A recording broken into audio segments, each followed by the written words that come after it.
in the industry also, why funnel is looked at is because of they want to figure out the drops. Like you mentioned, in cricket team, if we are dropping players and selecting final 11, that's our goal, to reduce the players, right? But industry does not want to reduce their users or their orders, or maybe even whatever activity they do on their web pages. So they do not want people to funnel out from their entire ecosystem. So hi Nirantar, now since we have looked at line chart, bar chart, scatter plot, everything else, now I would like to move on to funnel. When you hear funnel, what comes to your mind in terms of visualization? Funnel, I think it's like a filter. It filters out the things. Okay. Any example that comes to your mind which will be kind of useful scenario where funnel could be used? Means if we are taking trials for selection Mm-hmm. for any cricket team or any team, Mm-hmm. then we will try out different. If we try out 100 players, then we will select a squad from them, about 20 players, Mm-hmm. and for a final 11 players, we will take 11 from those 22. Correct. So we are funneling that data. Correct. Correct. So in chemistry, if you have seen any funnel or anywhere in our life, funnel is basically something like an ulta cone, right? And you have one outlet. That's it. That's what funnel means. So in the industry also, why funnel is looked at is because of they want to figure out the drops. Like you mentioned, in cricket team, if we are dropping players and selecting final 11, that's our goal, to reduce the players, right? But industry does not want to reduce their users or their orders, or maybe even whatever activity they do on their web pages. So they do not want people to funnel out from their entire ecosystem. So for example, I have taken an example of simple metrics of any e-commerce company, right? So what is it that e-commerce provides to customers? Products on their platform. Right, Different products on their products. platform. And why would people buy from e-commerce and not from an local shop? Why would they do that? Because they are delivered at home at their doorstep. They do not need to go and bring it home. Yeah. Correct. So it basically means that they are getting service at home. That is the first thing, and it is getting at ease. Right? They do not have to put a lot of effort to get that service or get that product.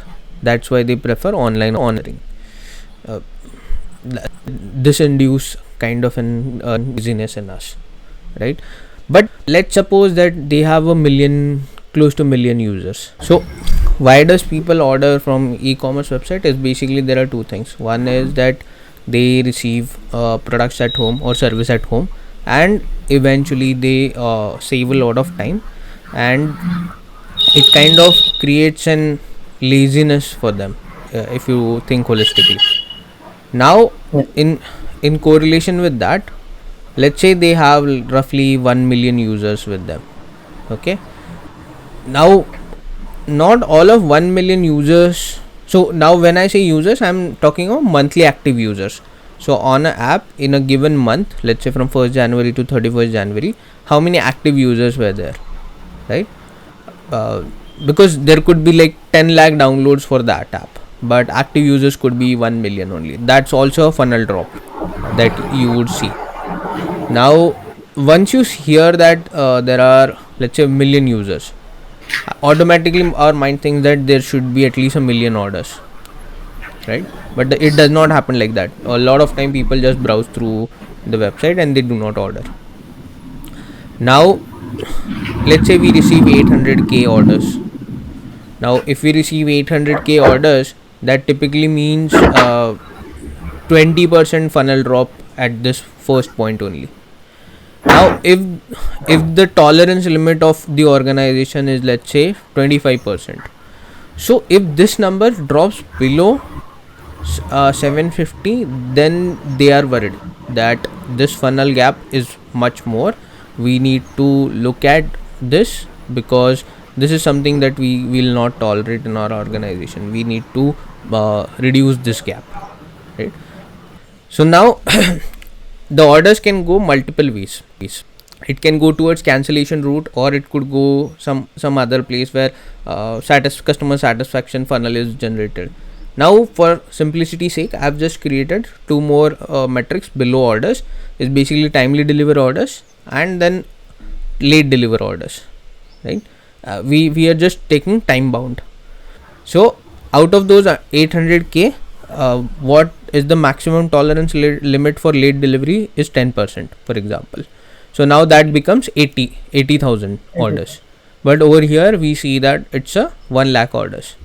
Now, how these tolerance limit are defined is basis operational capacity, what kind of operational capacity that organization have, and what kind of human bandwidth they have to conduct all these tasks, right? So that's how funnel is thought through. I'll just show you how funnel looks like. I'll just create a funnel chart. If we go into insert recommended charts, over here we could see that funnel is created for us, right? So first is users 1 million bar. Now if you look at this, looks like a funnel, right? Yes. Now 800k, but then there is 500k of timely delivered orders, 800 roughly 100k of late delivery orders. Late orders. But what is the missing piece over here, if you can just figure out?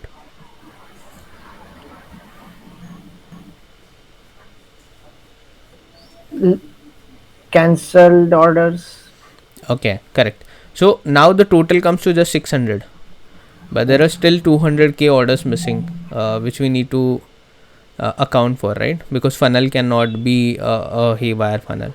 So obviously, again, we could add something like let's say sold order, and it is like 200k, right? Now if we build a funnel for this, we'll go insert recommended charts, and we'll see funnel, but this doesn't look like funnel, right?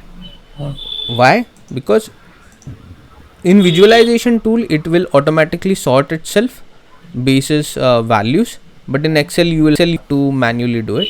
So what we will do is we will just sort these values by highest to lowest, and now we will see the funnel. Now these drops can be easily identified, and let's say the tolerance limit cancellation order is roughly 20%. The industry average ranges between 15 to 20%, and let's say company's tolerance limit is 20% at max. So if that is the case, they are still missing on roughly, they have extra 40k orders into their bucket, and they need to figure out a way to solve this problem. So that's why funnel chart is being used in the industry. It's mainly to look at funnels, and funnels could be anywhere. It could be start of the website where you log in and enter, and you bounce back from the website, that you just leave the website, or it could be at your checkout page also. Like a lot of people add to cart, but they do not check out, right? Yeah. So the funnel can be used to look at different aspect of your business. It could be your operational efficiency also. Like for example, there are, let's say, 1 million orders hit your warehouse. How many orders were timely packed? How many orders were packed with some delays? How many items were not, for how many orders there were out, the items were out of stock, right? So funnel can be created anywhere, wherever you think in the business, and it would just simply mean the business process and how that business process metrics are defining the whole business process, and basis some tolerance limits you can start working out when to work which metric, because for each metric there would be different solution which is present, right? Any questions on funnel chart?